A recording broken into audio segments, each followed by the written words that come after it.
Hi, my name is Sue Winslow. I am a nurse clinician with the PEER program and would like to thank you for taking the time to watch this video.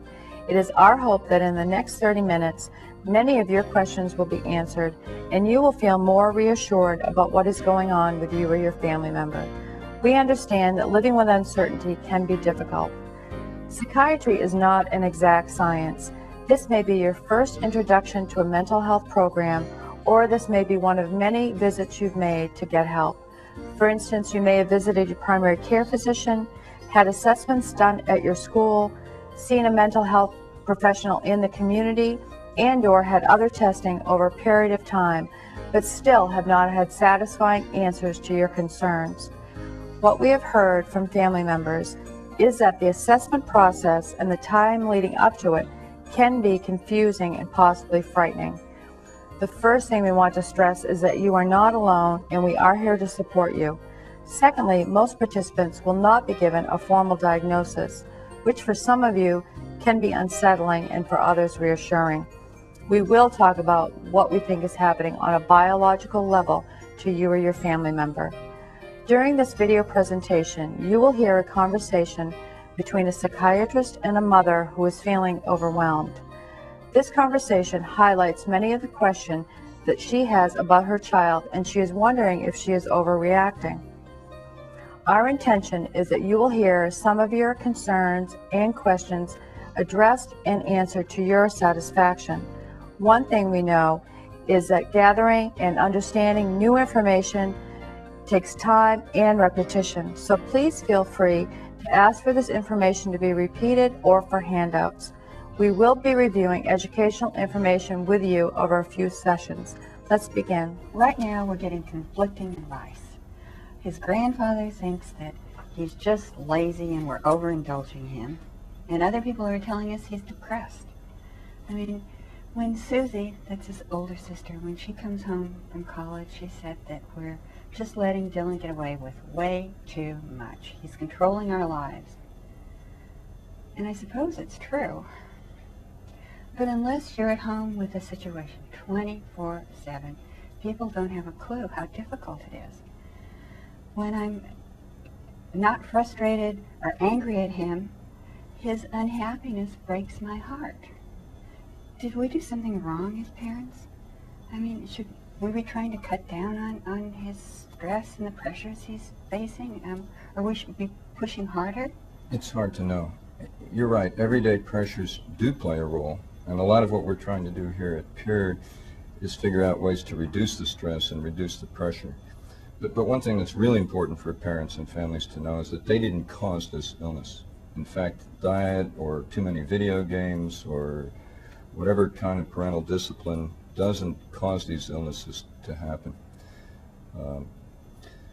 What we believe is that young people inherit some kind of vulnerability. This may happen before birth, it may be due to some other kind of factors. The jury is still out on exactly where the vulnerability comes from. But reducing stress is one way that we can help the whole situation. But the most important take-home lesson from this is that what parents do, no matter what the older generation says, isn't the cause of these illnesses.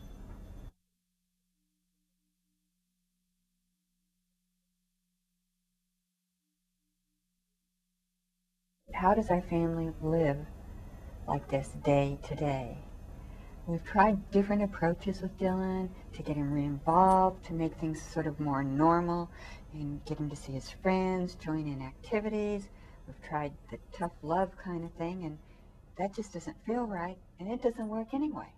A lot of times you hear from the older generation that you're being too indulgent or that you should push harder, and it's really tough to know exactly when to push or not to push. If there's doubt about that, one of the ways you can use the PEER staff is to call and talk with us about what's going on, because it's not easy to know the difference about a situation where a young person needs a little push and encouragement, or whether something else is going on that pushing is just not going to help. One of the things we know is that screaming and yelling and blaming not only is not helpful, it may actually aggravate a young person's symptoms. And besides, it makes us as parents frazzled and frustrated because, as you say, it may not work. So it's better to take a calmer approach and to try to take things very gradually. Recovery from a psychotic episode, or even from these early prodromal symptoms. And remember, we're not talking about an illness here. We're only talking about early symptoms. But recovery from these can be gradual. And a lot of what we teach people is that all of this may take time, and it's not going to happen overnight.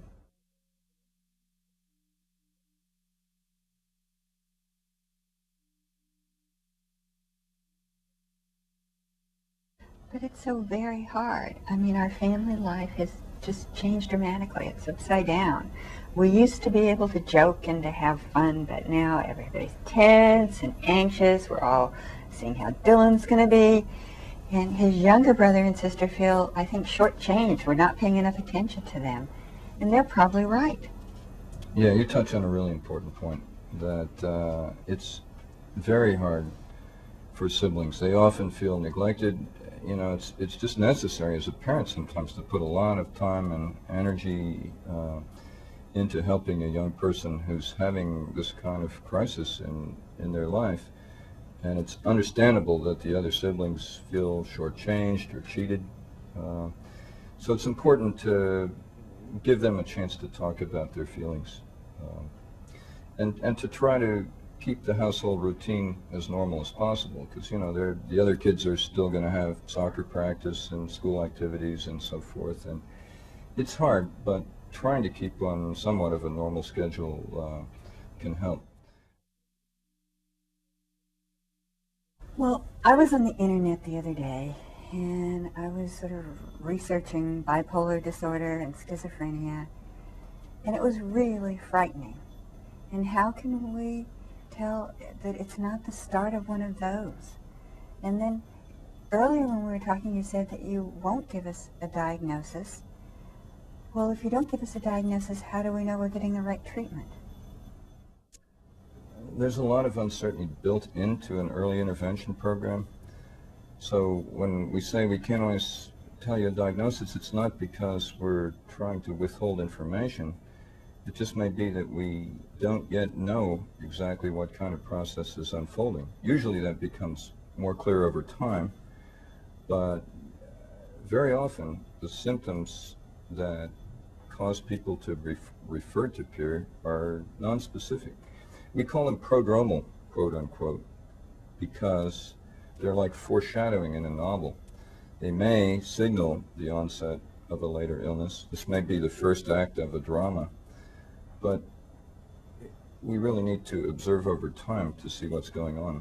It's a little bit like if you went for a physical examination and the doctor told you had high blood sugar. That might be the beginning of diabetes, but there might be other reasons why that's happening. So as in other aspects of medicine, a symptom isn't always specific for a particular illness. Will this situation, will it get worse? Again, what we're finding is that early intervention can make a crucial difference in reducing symptoms, or maybe even preventing the onset of an illness entirely, which would be great. But with any given individual, Dylan or anybody else, we can't predict definitely that what we're seeing is the onset of an illness. There's a lot of uncertainty built into the nature of our program. But we do feel that because the screening interview suggests that there's perhaps a 50% chance of this going on to a more serious illness, that intervening now makes much better sense than kind of taking a let's wait and see approach. So you've made the right decision to come to peer. The problem for us is that Dylan doesn't think anything's wrong.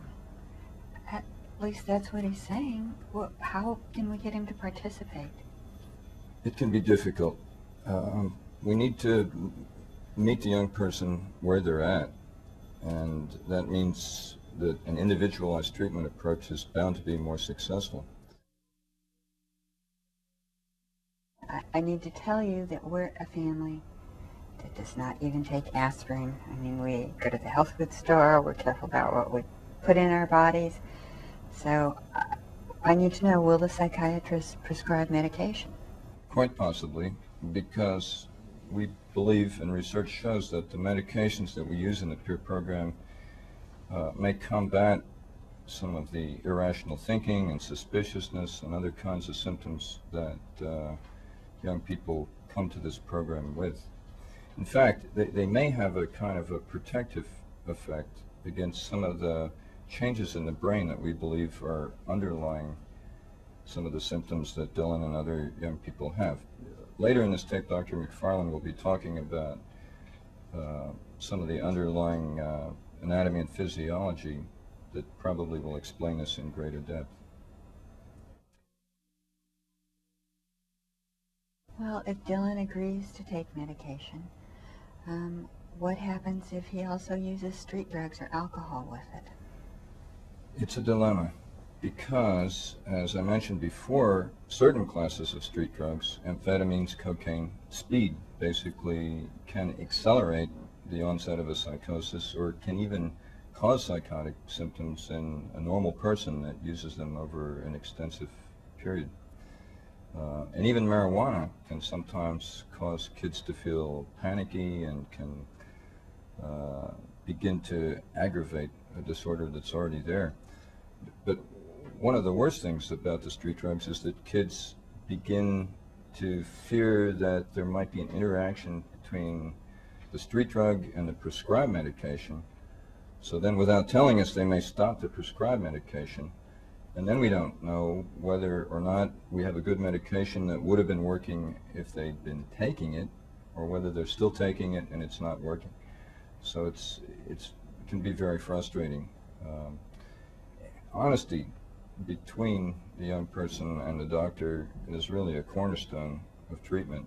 And if we don't have that kind of open communication, it can really undermine the therapy.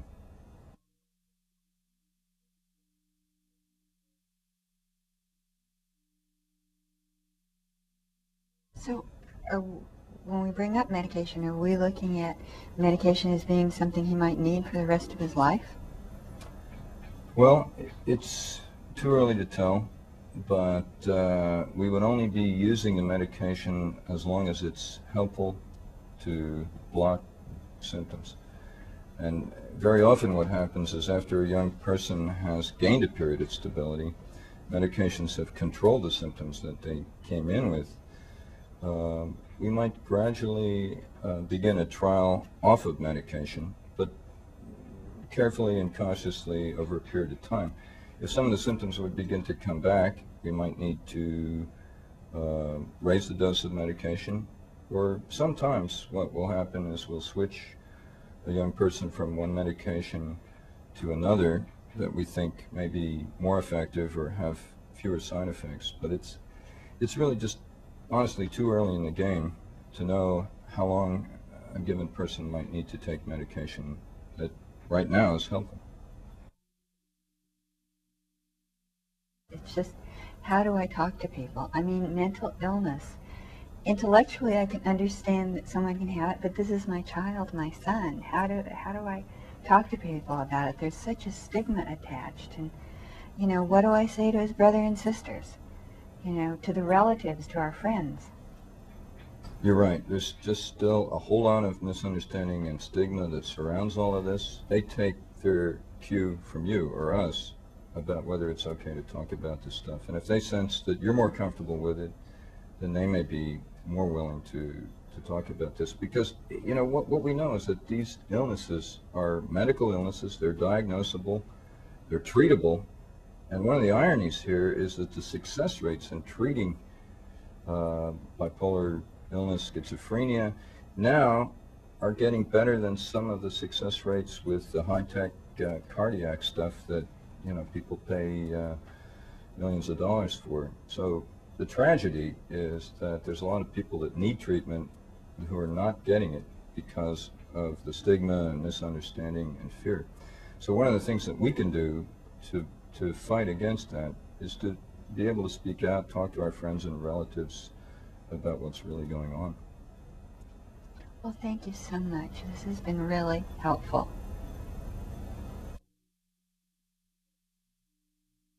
My name is Bill McFarlane, and I'm a psychiatrist working at Maine Medical Center in Portland, Maine.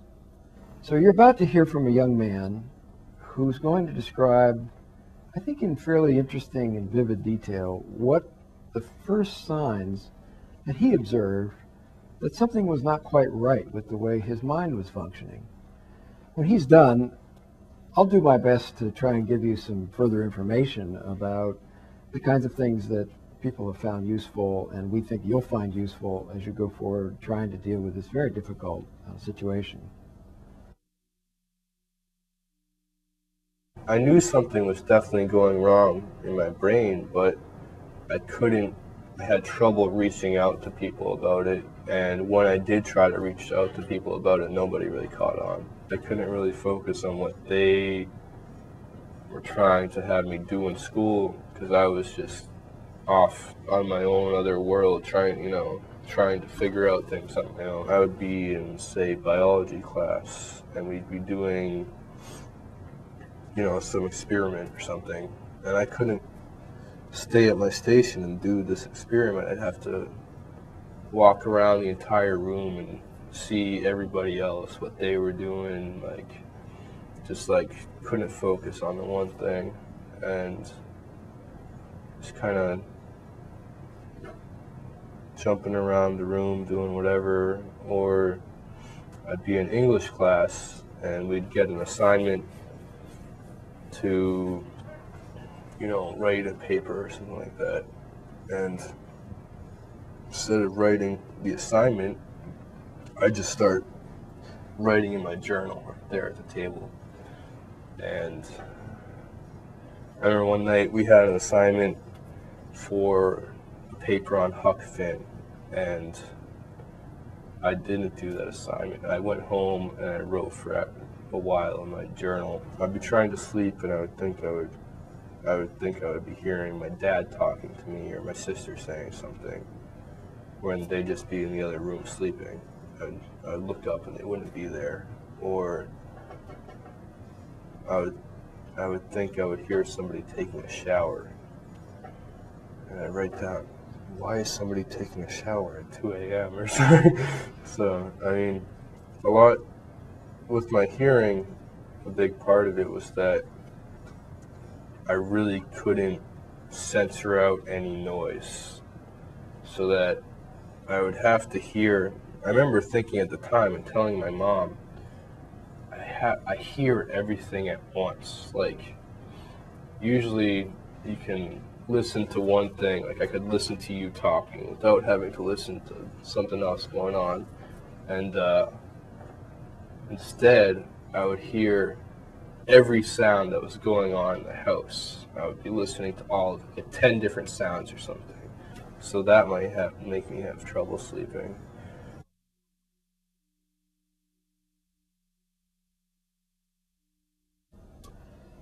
So we've heard from a young man who's been through this experience. Now let's talk about it from the point of view of science. This material is an attempt to provide you with information about preventing mental illness and hopefully some guidance about ways you can help contribute to that prevention of a possible mental illness. We hope this information will help you to master this very difficult situation as we work with you. Let me just start by saying that modern science is showing that the underlying condition affecting you or a loved one in your family is based in the brain. That is, that it's a true medical or neurological illness. This is a very important development for families and people with this kind of a disorder because it means, first of all, that it's not a matter of mental weakness or the fault of the family. The effect, we hope, is that over time, that kind of knowledge will end the kind of rejection, the kind of stigmatizing that's often accompanied having this condition. But what we really want to emphasize today is that this is a treatable and it's a preventable condition. What that means is, especially with modern medications, it may be avoidable altogether. Now let's talk about the interpersonal experience of what we call prodromal, or a pre-illness condition. We find that many families find this information very helpful, especially as they begin to understand what's going on for the person themselves, and also how that understanding could influence how they interact with their family member. One of the things that many of the patients we've worked with have described is that this change really begins in a very small way, with the mind playing small tricks on the person. What they've noticed is that they begin having difficulty screening out irrelevant information and stimuli and paying attention to what's really important, what's right in front of them, what needs to be done. As that process gets more serious and has a greater impact, the ability of the person to understand and comprehend correctly becomes more and more impaired. They have a great difficulty understanding what's relevant, what's irrelevant, what's important, what's to be ignored. As the process continues further, extraneous thoughts and even noises become equivalent to thoughts that the person's having.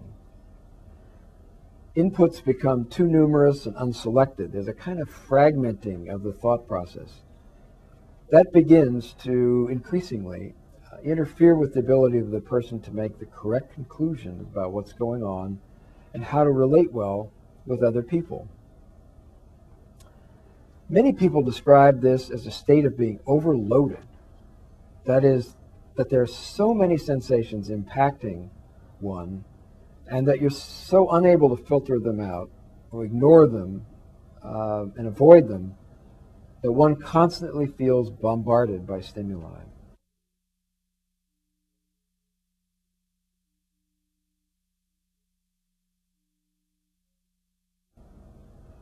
The final result of all these mental experiences is that it's very hard to pay attention to a conversation, read a book, do your work, get involved with the emotional life of somebody else. It really cuts one off from the outside world while being heavily impacted by it. Another change that many young people describe is what we've called heightening of sensation. This occurs in a couple of ways.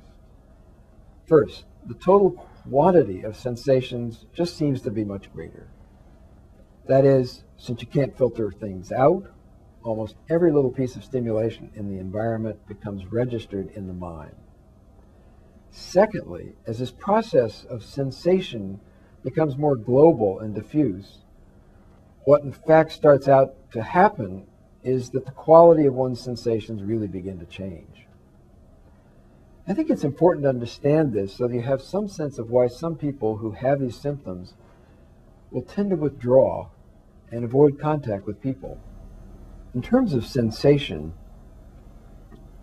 the brain actually filters out a great deal of the sensations that impinge on us. Things from both the outside world and even inside, like where your feet are and any pains you might be experiencing. As these symptoms start to increase and the vulnerability begins to be manifest, what people start to experience is as if the filters that normally block out a lot of stimulation and sensations start to open up, almost like the openings got larger. So much more is getting through, and it starts to feel, again, like being overloaded. And this diagram, I think, shows very clearly what the response of many people is to withdraw to a quieter, simpler, less challenging kind of place, whether that's at home or with friends or whatever. One of the main ways we feel that that can be helped is with medication, which helps kind of build up the filter to its normal or near normal levels. So that's one of the reasons we think medication can be so useful. If you think for a moment what this experience would be like, is that the more real it seemed, and it does seem very real, the more upset and anxious and nervous one would become. Going beyond that, we can find many instances in which this level of fear becomes really greater than anything most of us have experienced. It's also not hard to imagine how the person would begin to be suspicious and distrustful, because almost all of their experiences don't seem real. they don't seem normal. The more anxious the person would get, the more distractible they get, the harder it is to register sensations and keep control over one's mental life. So, as distractibility increases, arousal increases, and by that I mean just the activation of the nervous system. It becomes very, very difficult for somebody to have any sense of control over their inner life and even their behavior. These mental experiences may become so extreme and so upsetting that the person begins to try to find explanations for them. So, for instance, they might find that they have sensations of having other people's thoughts put into their mind. The other thing that can begin to happen is that beliefs become rather fixed, unchangeable, not subject to change by being talked to by another person, especially loved ones.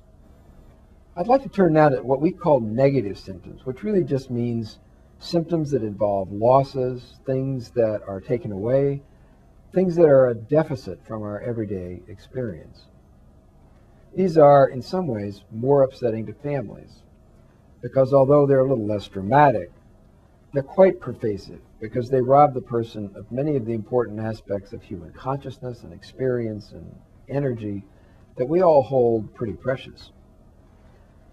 One of the implications and effects of these other negative symptoms is the person just becomes less spontaneous. They find they just don't have as much enjoyment in life, and unfortunately may not be as much fun to other people as they were before they began to have these symptoms.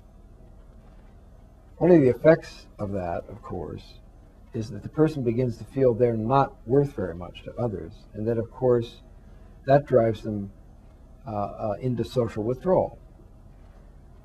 In the end, we find that many people are susceptible to depression as a result of their experiences, both in the acute phase, but more importantly, as they try to recover and get back their old selves, which happily, in our program, happens most of the time. One of the other things that we observe is that this kind of perceptual and sensory sensitivity carries over to the social situation. We find people are highly sensitive to criticism or even small comments that might be pejorative or negative in any way. These comments might be passed over by us, but they register very strongly with the person as they're trying to wend their way back into social situations.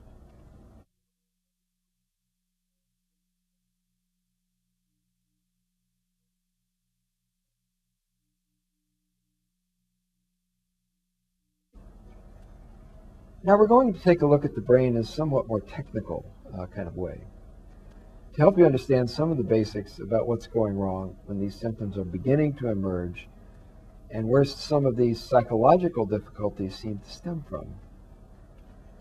Normally, environmental stimulation, sensations, produce a chemical release in the brain that stimulates something called the limbic system. It's a part of the brain that mediates or causes us to have feelings and that kind of generates feelings. It also does the same thing in the prefrontal lobe, which in turn inhibits or regulates the limbic system.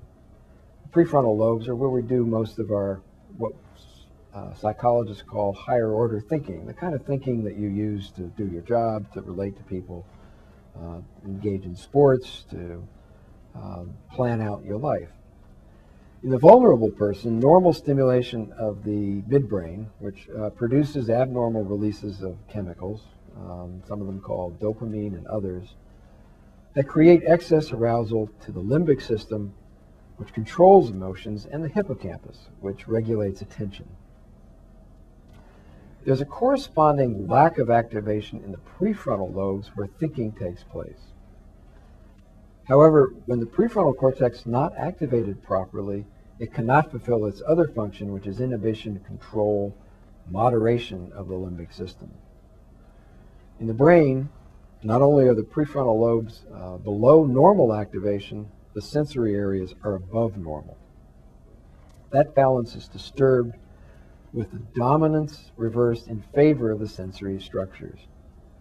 What we're seeing here is a picture of imbalance that goes with loss of some cognitive control. And by cognitive, I mean intellectual or thinking control. Now, where does medication come in? Well, the antipsychotic medications that we're offering to young people in the program tend to reduce arousal. They decrease activity in the limbic area of the brain and protect people from environmental stimulation. That has the effect of improving prefrontal lobe functioning, therefore mental functioning, and allowing people to escape from the grip of these symptoms. So perhaps by now it's becoming clear why medication is so important.